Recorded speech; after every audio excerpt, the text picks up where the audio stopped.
Acho que pensar coisas pequenas, e aí eu vou seguir completamente o ensinamento de São José Maria Escrivá para nortear e balizar algumas ideias que eu quero compartilhar, né? E a primeira é essa, que a gente não é bom imaginar as coisas pequenas como realidades externas a nós, né? Em geral, acho que todo mundo que está aqui já ouviu muito falar das coisas pequenas em relação a, nossa, abrir com cuidado uma porta, né? Fechar com delicadeza a janela, o detalhe ao pentear o cabelo, né? A delicadeza ao falar com uma pessoa. E todas essas coisas, de fato, são maneiras concretas de viver coisas pequenas. Mas a questão toda, né, é a ordem interior que a gente tem. Nosso padre vai falando das coisas pequenas como umas coisas pequenas espirituais, que são atos interiores, mesmo quando são realizados durante atividades externas, né? Então, depois eu vou citar vários exemplos, né? Mas quando vai se fechar uma porta, por exemplo, a coisa concreta não é o cuidado que você tem para não bater a porta, e sim, né? Aquilo que te despertou interiormente a querer fechar a porta com delicadeza, né? Então, mais do que as ações externas, porque assim, o externo pode ser que muitas pessoas vão ver, pode ser que ninguém vai ver, né? Mas a grande questão é o porquê que a gente faz, né? Então, tem sua importância, e a gente vai ver a importância do que tem externo, mas o mais importante é essa moção interior que muitas vezes só a gente vê e está na nossa própria consciência. Então, não tem relação com a intensidade do ato, que pode muitas vezes ser grande, né? Mas a qualidade daquilo que se faz, né? A relevância que tem aquilo, partindo para uma visão um pouco mais sobrenatural, né? A relevância que aquilo tem para Deus.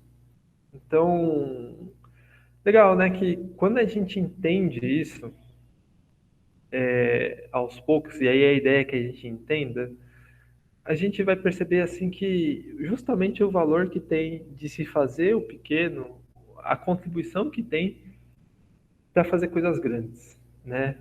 E fazer ou não coisas grandes não depende muito da matéria, da ação ou da importância que as pessoas dão, e sim da intenção com que a gente faz.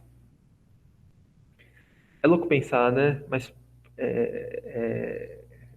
que assim, tava vendo uma aula do Dom Fernando Ocárides, que é o prelado da obra, né? Então, ele estava explicando mais ou menos o que é fazer a igreja, o que é, né, quando a gente pensa um pouco nessa missão de cristãos que a gente tem, e o que precisamente é fazer, né, ser igreja, ou ser, vamos lá, né, o que é ser SEAP, né? Então, se a gente pensa assim de uma maneira um pouco mais, mais contextualizada assim para nós, né? É justamente o fato de que a gente fazendo aquilo que a gente deve fazer bem feito, a gente contribui para fazer um SEAP digno de ser SEAP, né? Sei lá, ó, uma aula, por exemplo, né, para aqueles que são professores, uma aula que eu tive cuidado de preparar e pensei em todos os passos, né, para ser a melhor aula possível.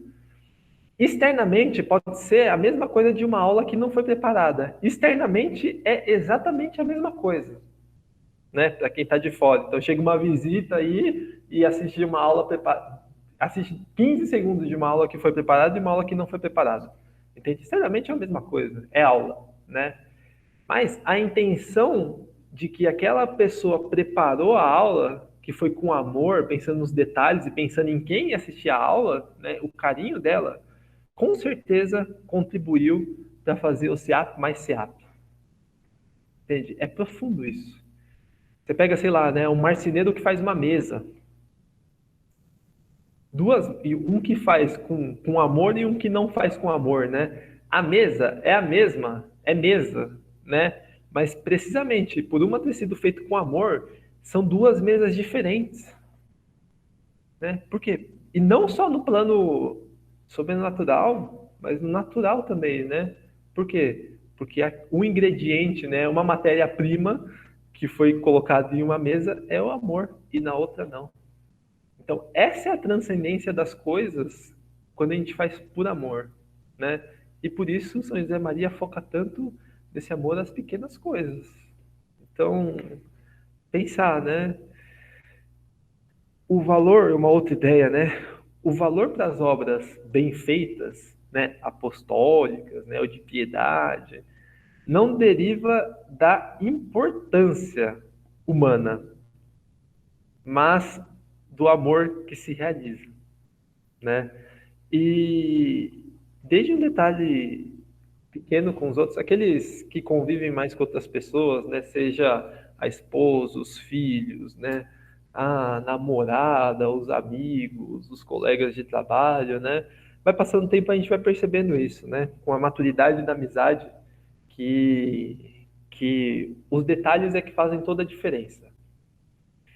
Eu não sei vocês, mas sempre quando é aniversário da minha mãe ou Dia das Mães, você fica gastando aquele super tempo pensando assim, cara, o que que eu posso comprar, o que que ela vai gostar, né? O perfume XYZ, mas já dei 500 vezes e agora eu já não sei mais, não tenho ideia, né? A gente sempre se pega pensando nisso e é bonito, né? Porque a gente está gastando tempo investindo naquilo que a pessoa quer e vai ficar feliz, né? Mas depois de um tempo a gente se depara de que a questão material é o que menos importa, né? A pessoa gosta mesmo é de ser lembrada, de saber que a gente lembrou dela. Não, uma vez eu lembro até hoje, né? Da minha mãe, assim, faz uns 2 anos isso, e que desleixo do filho, né? Mas eu lembro que, putz, era aniversário dela e eu não tinha comprado nada, né? E ia pra casa dela lá, que ia ter um almoço, comemorar e tal, né? Daí, meio a toque de caixa, assim, tava passando na rua, tinha uma mulher vendendo uma bailarina, né? Nossa, foi aquelas feita manualmente, assim, né? Tipo, e, meu, impressionante, foi R$ 5 lá, o negócio, mano, eu queria, né? Mas, nossa, ela guarda esse negócio até hoje. Aliás, guarda não, expõe lá na sala, né? Tem o maior orgulho daquilo, limpa todo dia aquela bailarina lá, né? Mas um detalhe super bobo e super pequeno, mas que faz a diferença para as pessoas, né? Então, pensar nisso. Depois, pensar, né, que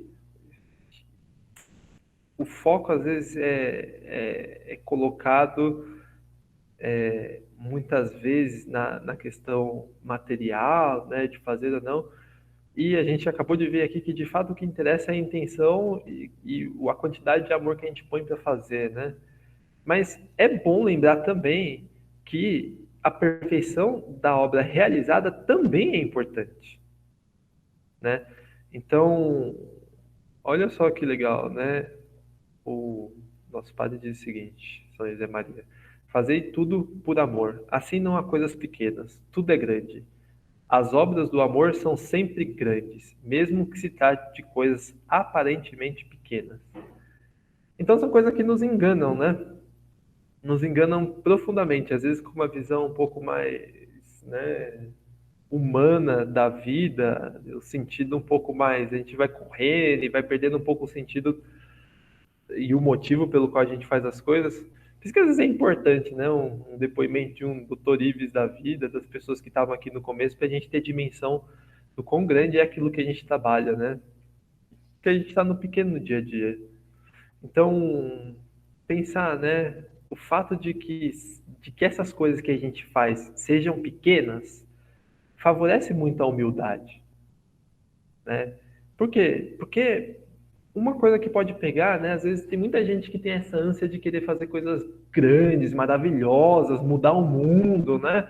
E é muito bom que se tenha esse ideal, né?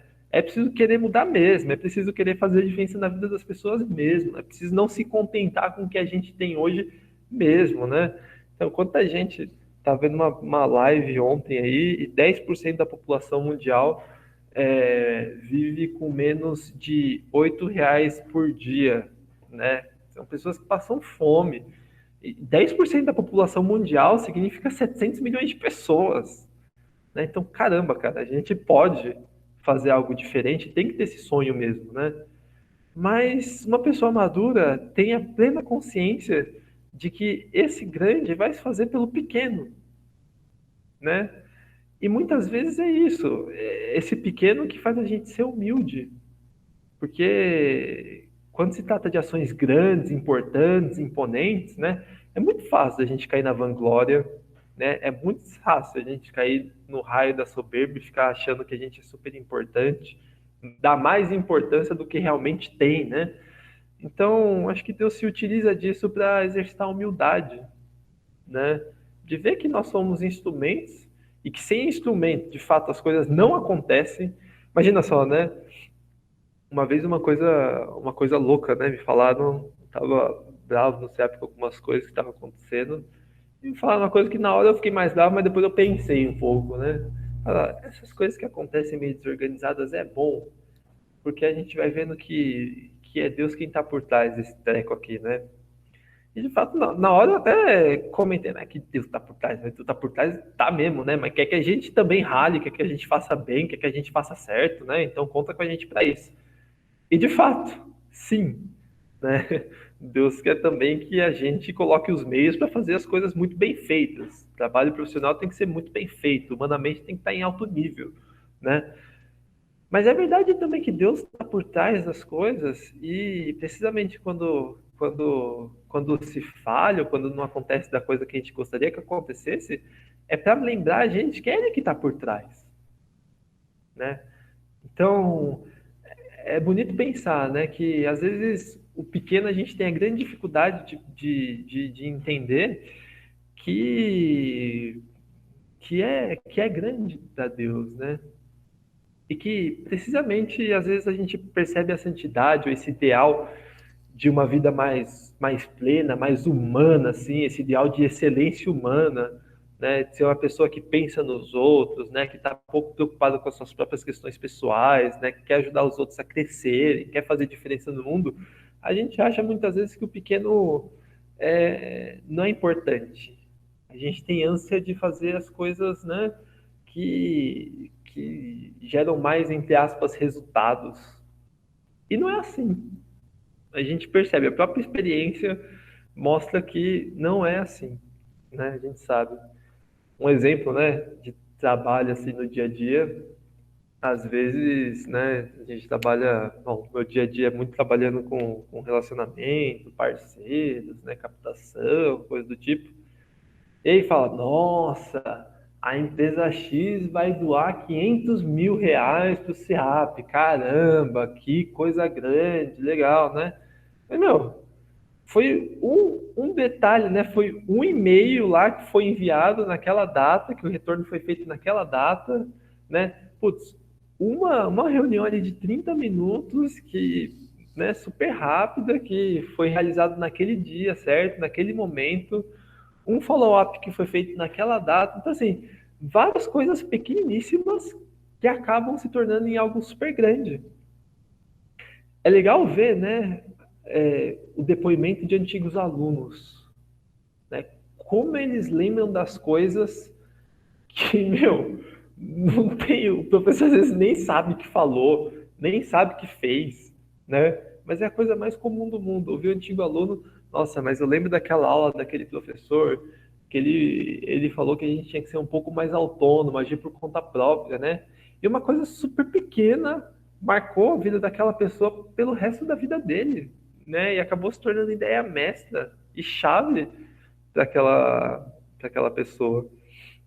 Então, por que eu estou falando isso, né? Porque eu acho que vale saber que dentro de um contexto grande, né, o pequeno se torna super grande. A gente não tem ideia do reflexo que as nossas atitudes, as nossas ações têm para as pessoas que cercam a gente. A gente não consegue medir, né? Então, pensar que o exemplo arrasta, né? Mas arrasta de um jeito impressionante. E como que eu ontem tava com a minha irmã, em detalhe, né? Tem uma filha pequena de 1 ano e meio, Mariana, e ela tá naquela fase agora de copiar absolutamente tudo o que ela vê, né? Então, eu cumprimentei meu cunhado dando a mão, né? Que a gente se cumprimenta dá a mão e toca, assim, politicamente incorreto pra pandemia, né? E aí, eu achei super engraçado, que a hora que eu fui cumprimentar ela, ela esticou a mão pra bater também, né? Dar uma porradinha, assim, né? Cara, eu falei, cara, 1 ano e meio. Daí minha irmã falou, ela agora copia tudo que a gente faz. Então tem caso super esperto com o que faz, né? E é real, né? Não é só as crianças que copiam.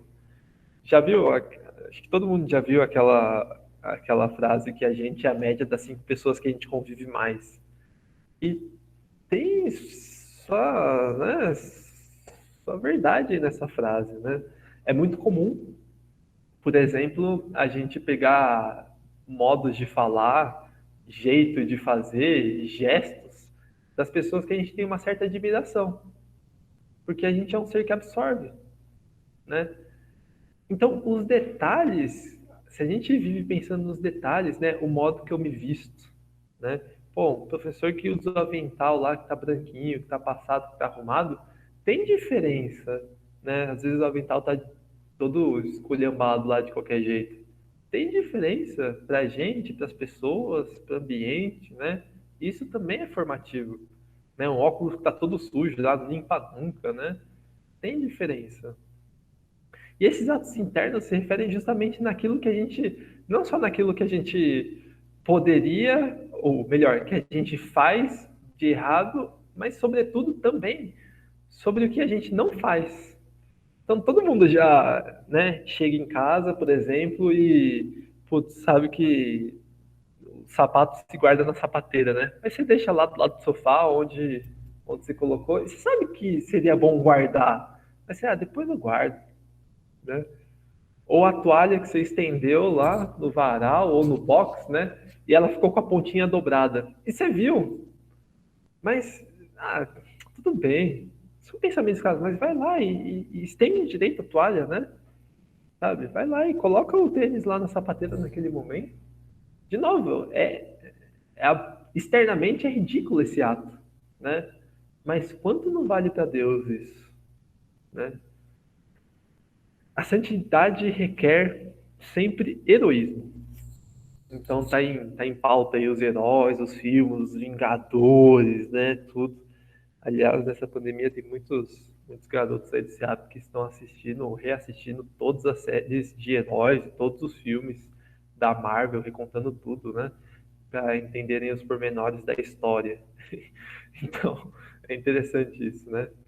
Mas esses heróis, né? Às vezes a gente brinca. Nossa, que poder se você pudesse escolher o poder de qualquer herói, qual que você teria, né? Daí não, eu pegaria o Doutor Estranho, que daí eu controlo o tempo, né? Então a gente tem um pouco essa ânsia assim, né? E de fato essa é uma mentalidade que tá ligada aos mitos muitas vezes de que o heroísmo é o privilégio de uns poucos e que estava fora da vida corrente.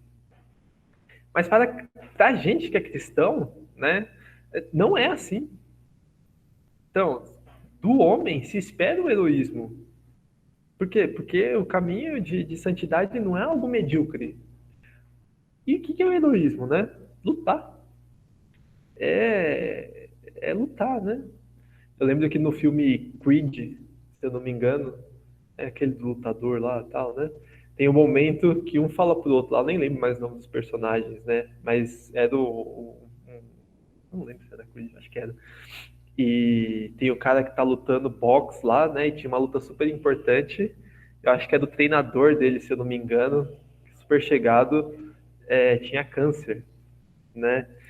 E aí, em um momento antes da luta, os dois estavam com medo, né? Um já estava entregando os pontos porque estava com câncer e ia morrer, e outro já estava com medo da luta porque, né, ia pegar um cara super forte. E aí me marcou muito essa cena, né? Que um olhou pro outro, chegando bem perto, né? E falou: Eu luto, você luta, né? Então, é isso. Eu luto, você luta. Esse é o heroísmo, né? A luta por querer fazer as coisas mais por amor a Deus.